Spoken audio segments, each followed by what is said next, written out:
پر اگر کسی کے پیٹ میں ببل کا درخت اگا دیا جائے اور پھر اس کی ڈنٹل اس کے نیچے کے مقام سے کوئی کھینچے اس طرح سے کہ اس کی رگ رگ میں ببل کا کانٹا چبھا ہوا ہو اور کھینچنے والا زور سے کھینچے، تو اس وقت اس کے پیٹ کی کیفیت کیا ہوگی، اس وقت اس کی رگوں کی کیفیت کیا ہوگی، اس وقت اس کی شریانوں کی کیفیت کیا ہوگی۔ عمرو ابن عاص کہتے ہیں جب روح نکلتی ہے تو ایسا لگتا ہے کہ جیسے ببل کا کانٹا کا درخت پیٹ پہ اگا کر کوئی نیچے سے کھینچ رہا ہے، یہ کیفیت ہوتی ہے مرنے والے کی۔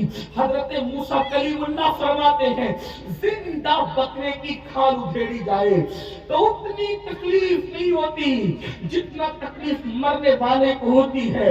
اللہ کے سچے نبی غیب کا فرماتے ہیں ایک انسان کو 313 تلواروں سے ایک ساتھ حملہ کر کے مارا جائے تو 313 تلواروں کی ضرب اتنا تکلیف نہیں پہنچاتی جتنی تکلیف انسان کو موت کے وقت ہوتی ہے۔ یہ موت کی تکلیف ہے اور اتنی پیاس لگتی ہے، اتنی پیاس لگتی ہے کہ اگر 7 سمندروں کا پانی منہ میں نچوڑ دیا جائے تو وہ پیاس کو کوئی بجھا نہ سکے، اور رشتہ دار چمچے چمچے سے پانی انڈیل رہے ہوتے ہیں۔ اب اس تکلیف، ایسی تکلیف کبھی دنیا میں سنی، ایسی تکلیف کبھی دنیا میں دیکھی؟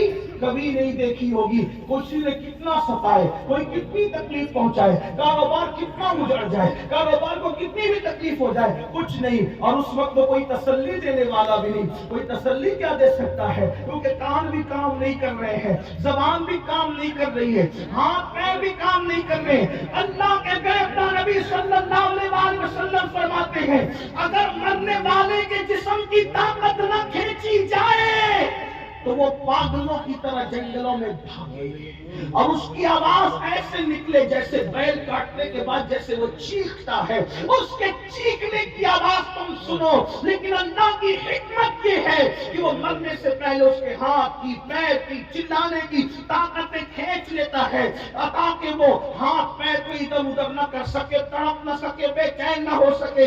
اگر لوگ مرنے والے کی اس موت کی کیفیت کو جان لیں تو شادیاں کرنا چھوڑ دیں، شادی شدہ بیویوں کے پاس جانا چھوڑ دیں، فرمایا اچھے کپڑے پہننا چھوڑ دیں، اچھا کھانا کھانا چھوڑ دیں، اور لوگ استغفار کرتے ہوئے جنگلوں میں پاگلوں کی طرح بھٹکتے رہے۔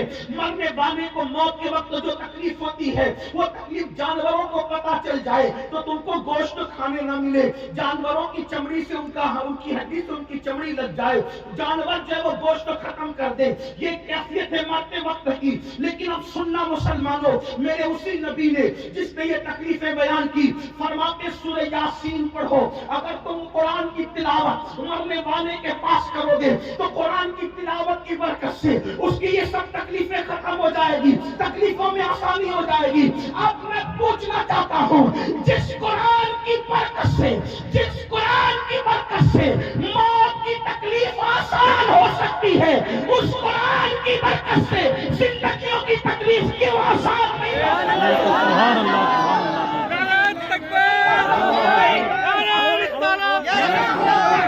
اللہ اکبر۔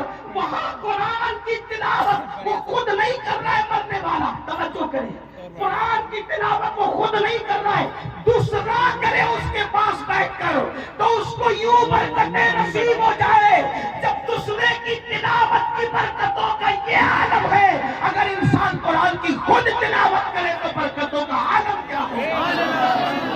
قرآن کا دامن پکڑو اور قرآن پر عمل کرو، قرآن مقدس کی صرف تلاوت نہ کرو بلکہ قرآن پر عمل کرو۔ آپ ہی جو سنتے ہیں نا قرآن کو تھامنے والی قوم، اے بوریا نشین قوم، وہ قوم جو عرب کی بوریا نشین تھی، وہ قوم جو نمک اور کافر میں فرق نہیں کر پاتی تھی، وہ قوم اللہ اکبر جس قوم نے غربت میں زندگی گزاری، جب ان کے پاس قرآن آیا اور انہوں نے قرآن کا دامن پکڑا تو قرآن کا دامن پکڑ کر وہ لوگ جو عرب کے بوریا نشین تھے، کیسر و کسریٰ کے تاجدار بن گئے، قیصر و کسریٰ کے تاجدار اس نے بنایا قرآن کو تھامنے میں۔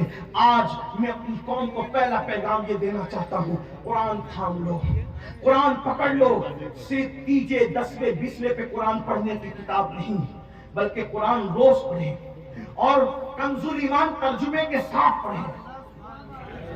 قرآن کو ترجمے کنز ایمان کے ساتھ، اردو زبان میں جو صحیح ترجمے ہوئے ہیں اس میں صحیح ترین ترجموں میں صفحے اول پہ جو ترجمہ ہے اس کو کنز ایمان کہتے ہیں۔ کنز ایمان کو اپنی زندگی میں شامل کرو، کم سے کم ایک صفحہ پڑھو، اور صرف اس لیے نہیں، تلاوت کی نیت سے یہ بات یاد رکھنا، صرف اس کو پڑھ کر سمجھو اور سمجھ کر کے ساتھ میں صدر الفاضل فخر الاماثل علامہ سید نعیم الدین مراد آبادی کی جو مختصر تفسیر ہے خزائن العرفان شریف، آپ کے مراد آباد کے وہ عظیم ہستی بلکہ آرام بھی فرما رہے ہیں، اللہ اکبر، وہ تفسیر بھی پڑھو، بہت شارٹ میں بہت خوبصورت اور جامع تفسیر ہے، اور پھر اس کو اپنی زندگی میں داخل کرنے کی کوشش کرو۔ آپ سے پوچھتا ہوں، جو قرآن کی آیت لکھ کے سینے پہ لٹکا لے، جب اس کے مسائل حل ہوتے ہیں، تو جو قرآن کو اپنی زندگی میں داخل کر لے، جو قرآن کو اپنی زندگی میں شامل کر لیں، آپ جانتے ہیں قرآن اگر پڑھو گے تو قرآن پڑھنے کی برکت سے لوگوں کا خوف دل سے نکلے گا۔ قرآن کی تلاوت کرو گے، زبان پر سچائی جاری ہوگی۔ قرآن کی تلاوت کرو گے، آپ کی شخصیت باروق بنے گی۔ قرآن کی تلاوت کرو گے، آپ کی شخصیت با اثر بنے گی۔ قرآن کی تلاوت کرو گے، آپ کی ذلتیں عزتوں میں تبدیل ہو جائے گی۔ قرآن کی تلاوت کرو گے، ناکامیاں کامیابیوں میں تبدیل ہو جائے گی۔ قرآن کی تلاوت کرو گے، دشمنوں کو اللہ تمہارے قدموں میں جھکائے گا۔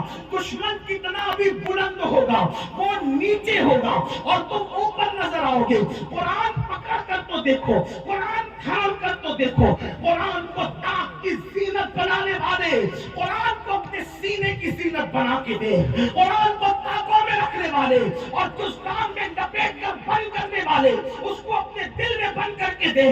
قرآن مقدس کو سچے دل سے تھام کے دیکھو، انشاءاللہ جب دشمن مغلوب ہوگا آپ کو غلبہ نصیب ہوگا۔ وقت کی حکومتیں تمہارے قدموں میں گرتی نظر آئے گی۔ ایک بار قرآن پکڑ کر دیکھو، قرآن تھام کے دیکھو، سب کی کتابیں پڑھنے والوں رب کی کتاب پڑھ کے دیکھو، سب کی کتابوں پہ دل دینے والوں رب کی کتاب کو دل دے کے دیکھو۔ میرے آقا فرماتے ہیں زمین پہ کھڑے رہنے والے کو آسمان کے تارے چمکتے نظر آتے ہیں، مگر آسمان والوں کو وہ گھر ستاروں کی طرح چمکتے دکھتے ہیں۔ جس گھر میں قرآن کی تلاوت ہوتی ہے، جس گھر میں تلاوت نہ ہو وہ گھر ویران قبرستان کی طرح ہے۔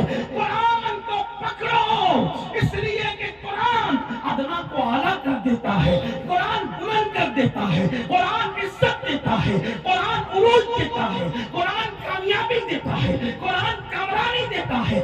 اللہ اکبر، قرآن اللہ کی کتاب ہے، قرآن کلام اللہ ہے۔ اللہ اکبر، یہ اللہ کی نازل کردہ کتاب ہے۔ جس نے قرآن پڑھا اس کی زندگی سنور گئی۔ اور میرے آقا نے 23 سال کی قلیل مدت میں جو انقلاب برپا کیا تھا وہ قرآن کا انقلاب تھا، قرآن کی تلاوت کا انقلاب تھا، تعلیم قرآن کا انقلاب تھا۔ ایک روایت دل کے کانوں سے سن لے، ایک شخص ہے جن کا نام حضرت طفیل ہے، حضرت طفیل ابن عمرو دوسی ہے۔ اللہ اکبر، وہ مکہ المکرمہ آئے۔ توجہ کرنا میرے نوجوانوں، جو بوڑھے ہیں انہوں نے تو دنیا دیکھ لی ہے، اے جوانوں اب دنیا کے چیلنجز کا مقابلہ ہمیں کرنا ہے، ہمیں قرآن تھامنا ہے، قرآن لے کر آگے بڑھنا ہے۔ قرآن کی طرف آؤ۔ اللہ کے نبی نے قرآن کی طرف بلایا، نہ عرب کی طرف بلایا، نہ عجم کی طرف بلایا، نہ سیاہی کی طرف بلایا، نہ سفیدی کی طرف بلایا۔ میرے آقا نے نہ خطے کی طرف بلایا، نہ قبیلے کی طرف بلایا، حضور نے قرآن کی طرف بلایا۔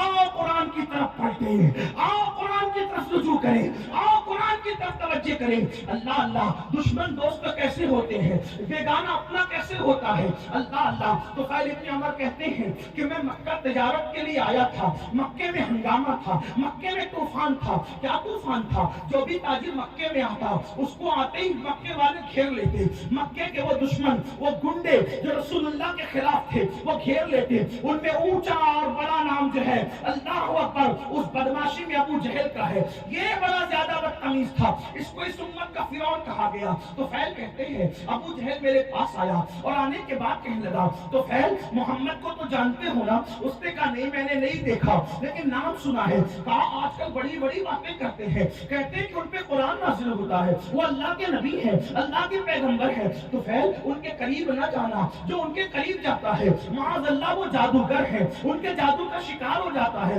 تو نے بھی قریب نہ جانا ورنہ تو جادو کا شکار ہو جائے گا، تو اپنے مذہب سے بدزن ہو جائے گا، تو اپنے مذہب سے دور ہو جائے گا۔ تو فیل کہتے ہیں ابو جہل نے اتنا خطرناک پروپیگنڈا کیا۔ یاد رکھنا بزدل دشمن ہمیشہ پروپیگنڈے سے کام لیتا ہے، لیکن اہل حق کو پروپیگنڈے سے کبھی گھبرانا نہیں چاہیے، بلکہ جو حق والے ہیں ان کو پروپیگنڈے کی طرف توجہ کرنے کی ضرورت نہیں۔ ہمیشہ بزدل دشمن پروپیگنڈے کا سہارا لیتا ہے۔ ہماری جماعت کے بہت بڑے مفکر کا ایک جملہ ہے، وہ فرماتے ہیں پھول پر پیرا بٹھایا جا سکتا ہے، اس کی خوشبو پہ پیرا نہیں بٹھایا جا سکتا۔ آج بھی اسلام کا بزدل دشمن غلط پروپیگنڈا کر رہا ہے، انہیں کرنے دو اور بہت کرنے دو۔ آپ قرآن کے سانچے میں ڈھل جاؤ، پھول پہ پیرا بٹھا سکتے ہیں، خوشبو پہ پیرا نہیں بٹھا سکتے۔ مسلمان جوان قرآن میں یوں ڈھل جائیں کہ ڈاکوں کا قرآن کسی کو دکھے نہ دکھے، لیکن ہماری زندگی میں جو قرآن ہے لوگ اس کو دیکھ کے پکار کر کے کہیں جب غلام مصطفیٰ کا یہ عالم ہے تو محمد مصطفیٰ کی شان کا عالم ہے۔